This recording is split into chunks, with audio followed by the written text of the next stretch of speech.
Welcome to Washington Policy on the Go. My name is David Bose. I'm the Communications Director for Washington Policy Center. And we have with us today Andrew Wilford. He's the Director of the National Taxpayer Union Foundation. We'll be speaking with him in a moment about the outmigration of taxpayers in Washington state and in other states around the country, as well as the in-migration of taxpayers in some select states and what it could mean for us. Also, don't forget, this program will be put up on our YouTube channel and as well as our Facebook platforms. And if you see the video, see some content that you like, we always appreciate it when you share it with friends and others who share your concerns about the future of Washington state. So be sure to check us out on our YouTube channel out and share it with friends as well. The success that we've had this year, growing our YouTube membership from hundreds to 20, almost 22,000 now, has just been outstanding, and it's because of people like you sharing that work, so we really appreciate that. Also, a reminder, we're coming up on the holidays, so we'll be taking a break from On the Go regular schedule, and we'll probably end up starting the second Tuesday of the new year, and then it'll be every week for at least 60 days while the legislature is in session, probably a bit longer because of the wait for the governor to sign certain legislation at the end. And so you'll see us every week, and be sure to be ready for that and in your watch your emails for on-the-go invites and the regular updates. We do appreciate that. Now, Andrew Wilford is the director at a National Taxpayers Union Foundation. That just rolls off the tongue, Andrew. The National Taxpayers Union Foundation's Interstate Commerce Initiative. And I caught a piece by Andrew. It was sent to me, and I saw that Washington State was losing a taxpayer every 29 minutes and 55 seconds, if I remember correctly. You're exactly right. Yeah.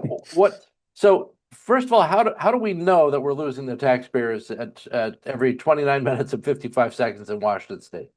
Yeah, so this is based off IRS data. So every time you file a tax return, they look at, where you list your primary residence as, and then they release reports, year after year comparing, where people lived in one year versus where they listed their primary residence at as in the following year. So this is based off the most recent IRS data, which goes back to 2021.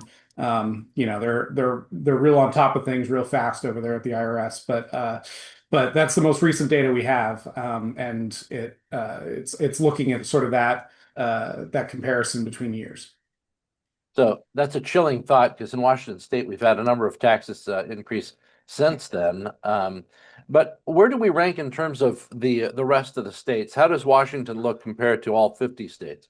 Yeah, so right now it's Washington State's number 43. If you're counting DC. The That's a big change from previous years. Washington used to be a pretty big winner from the migration game. Back in the 2010s, over that decade, Washington ranked about number 10 in terms of net migration. It was a big winner.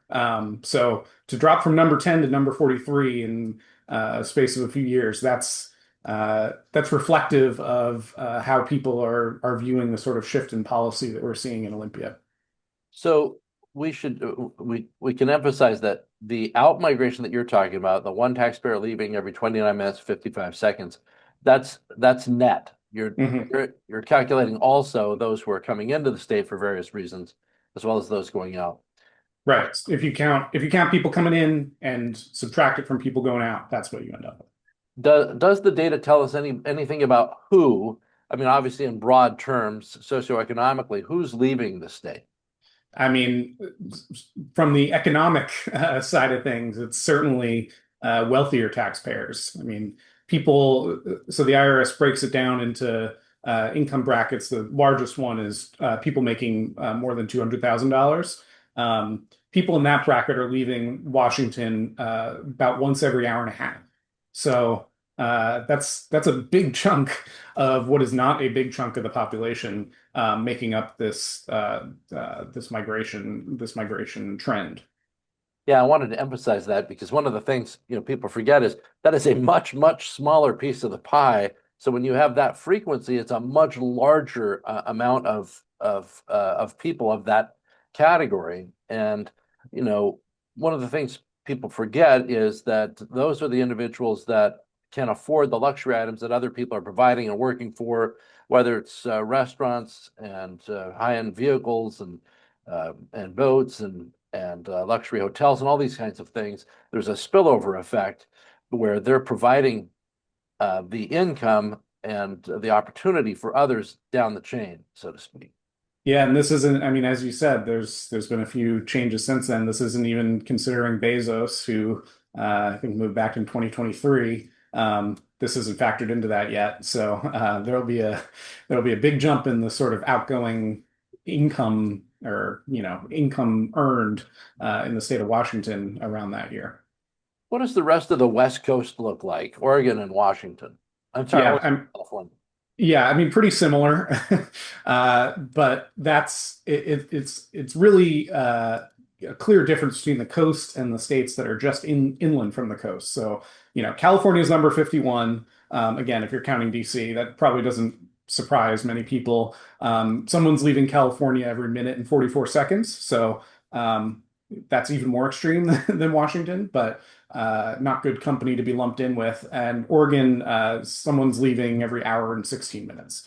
So I guess you're not number 51, so we can do a little cheer for that. But the states inland like Idaho, Nevada, Arizona, they're all number 7, number 10, number 11 in terms of frequency. They're all winners. Wyoming. So that's there's a pretty clear border shift when you move inland from the coastal states. Where's the biggest net in migration right now with the latest data? Now, keep in mind that latest data is 2021, Right. and that's just because government is slow at collecting and providing data. So, Yeah, uh, right now it's Florida. Florida and Texas are the two biggest winners. The sort of other states you see rounding out the top there are states like South Carolina, Tennessee, North Carolina. So all states that either have pretty low taxes, or Florida, Texas, Tennessee, all states that have no income tax at all. Obviously, Washington has no income tax. I put that. Yeah, I mean, I'm sure you know why I'm putting that in scare quotes, but you have to the put it in scare quotes now because we have the only capital gains tax in the world capital gains excise that's tax. called It's an an excise excise tax. tax. Right. Even though even though the state Supreme Court even asked the question, you're you're basing it off the income of the purchase, not the Mhm. purchase itself. Yes, still It's want an to lie. excise tax on the income. Yeah, yeah. It is. It's a progressive jiu-jitsu of political verbal gymnastics there. Um, when you take a look at the data of let's take the top 10 of net migration inward versus the bottom 10 of those who are of states that are losing people. What are the commonalities that you see between the two? Yeah, well, as I sort of alluded to, clearly the states that are gaining residents they either have very low taxes or they've made an effort to lower them. Uh, when you look at particularly when you look at wealthier individuals, the trends are even more extreme with them. You can see the sort of distinction much more clearly. There's no state that has raised its income tax in the last few years or so that is doing better on migration than a state that has lowered it. So every state that's lowered their income tax or switched to a flat tax or anything like that in the past few years is doing better than every single state that's raised taxes on income. So people respond to this. It's not just theory. You can clearly see it borne out in the data. It's interesting. I've seen a couple of different essays of late where people are arguing that businesses and others are not motivated by tax rates within the states. That it really doesn't matter outside of an extreme because these tax rates are They're just getting people to pay a fair share. You're pointing out that it is a strange and widespread coincidence then that when taxes are going up, people are leaving these states and businesses are leaving these states versus going into the states that are keeping taxes lower. And you've seen that because there's been a whole campaign by a few pro-tax groups to sort of pretend that this trend isn't real. And what they'll often say is things like, "Oh, the number of millionaires actually grew since we raised taxes." Like they said that in New York. Um, that's true, but that's because of economic growth and the number of millionaires is growing everywhere.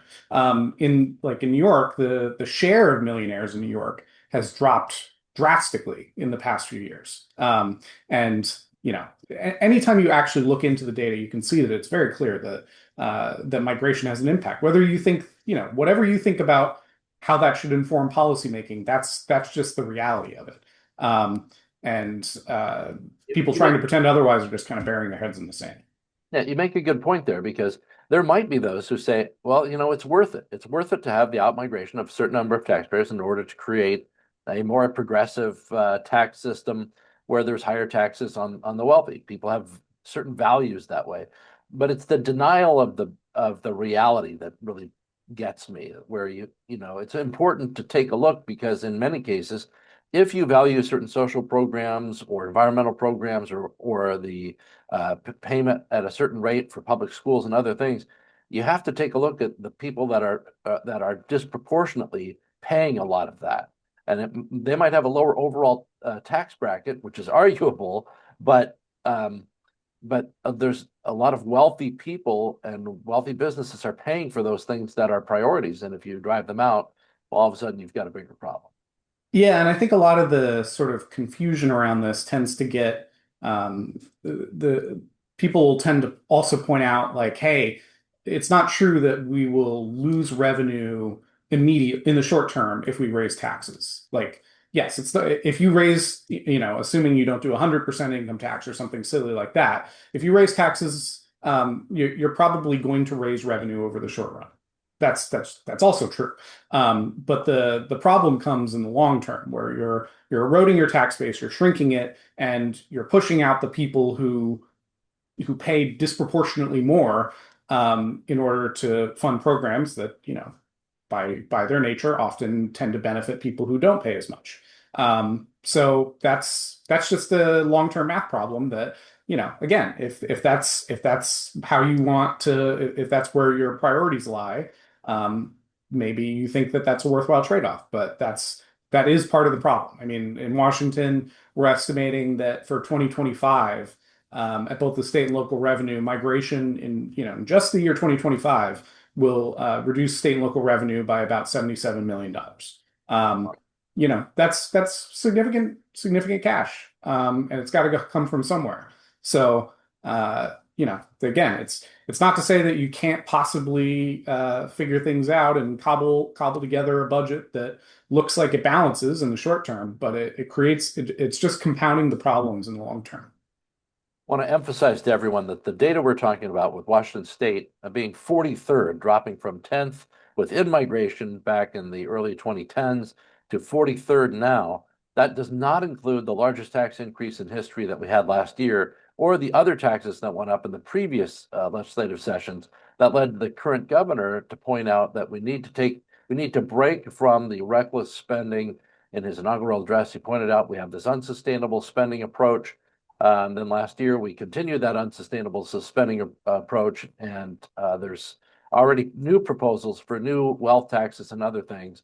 While we have the head of Microsoft warning that it's the first time he's concerned about the future of the tech industry in Washington State, we have Jeff Bezos who's left.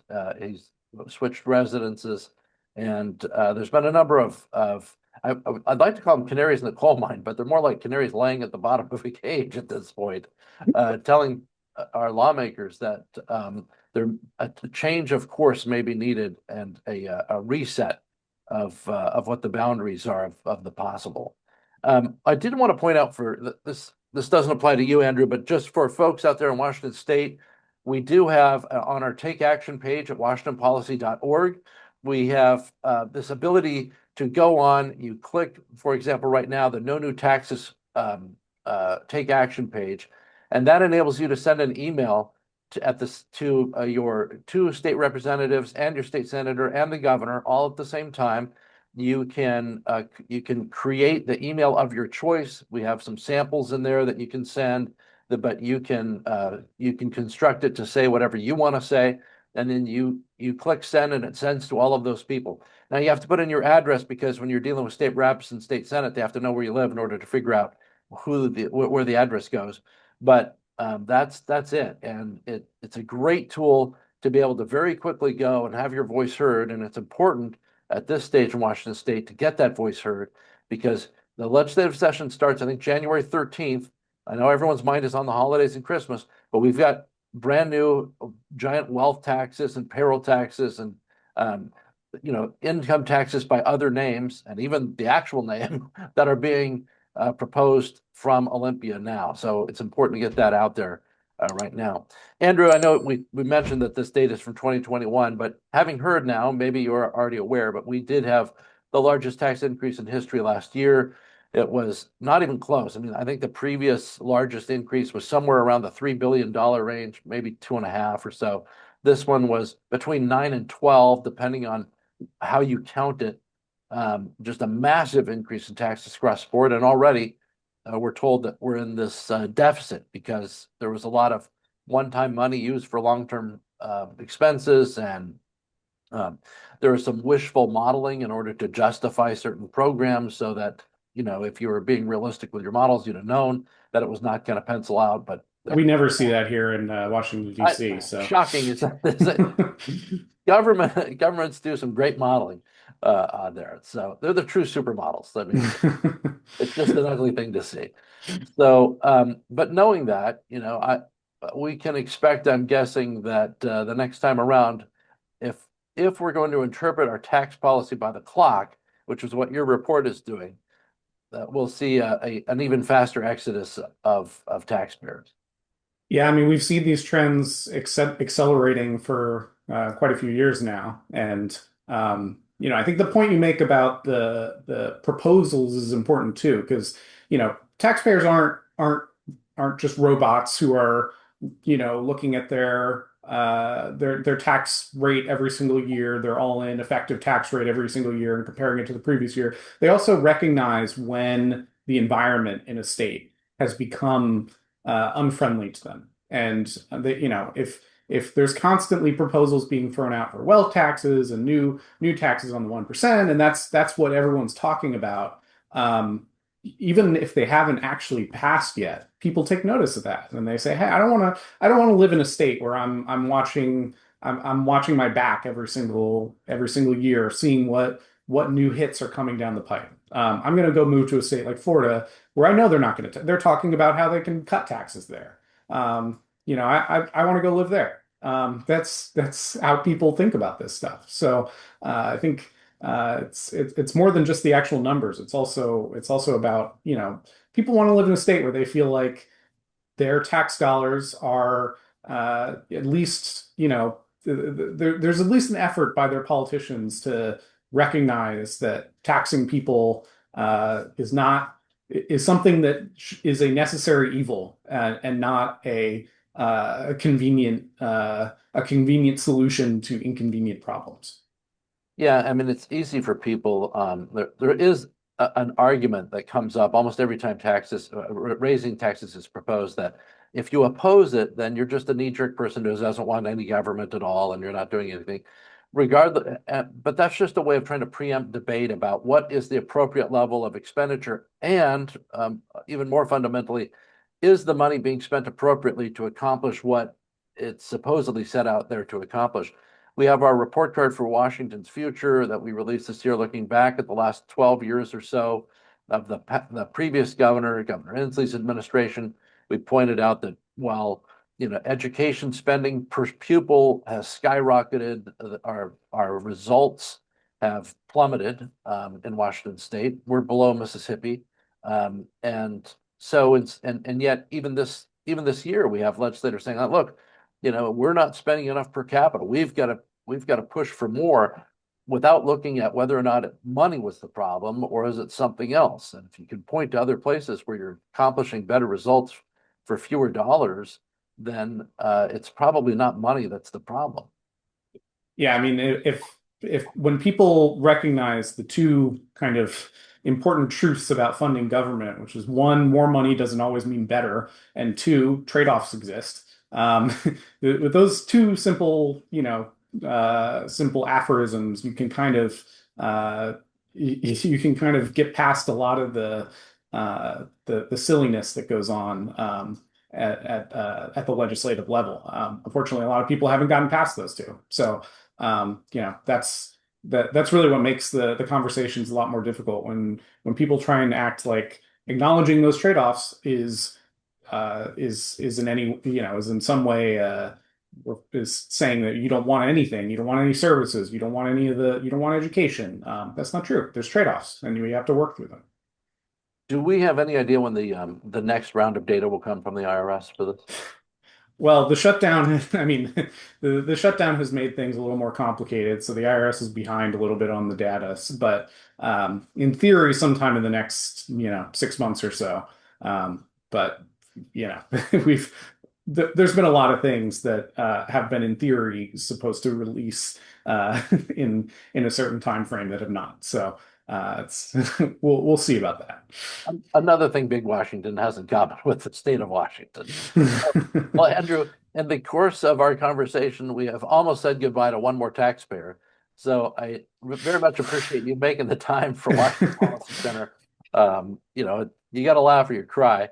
Yeah. Hopefully enough people will start waking up. We have seen a number of people that probably would define themselves as center left or so, looking and saying, well, wait a second, it's getting harder and harder for me to run my business, or my favorite restaurat's gone under. What's going on here? We saw a minimum wage proposal fail in Olympia, the city of Olympia itself, which was, was shocking because there's so much push for, super capital P progressive policies there, that it was kind of shocking to see people wake up and say, oh, I see, you can't just mandate a wage and expect that value to exist. So there may be hope for us yet. Yeah, I mean, as you said, if you're center left and you want government, you want government services, you want government that works well. This is also a problem for you. I mean, this is as people who are paying into that, who are going to fund those services and benefits that are leaving, it only makes the math problem harder. So, tax increases can be a temporary sugar rush, but they're not good for the body long term. Andrew Wilford, Director at National Taxpayer Union Foundation's Interstate Commerce Initiative. Thanks so much for making the time, especially on short notice. Yeah, thank you. Happy to be on. Thank you, my friend. All right, I do want to remind everybody, you do have your take action orders right here. Go to the WashingtonPolicy.org page. It's very easy to find. Go to the take action section. We have two easy to use buttons there. One is for the federal education tax credits. They exist for everybody, but a governor has to opt the state in order to accept them.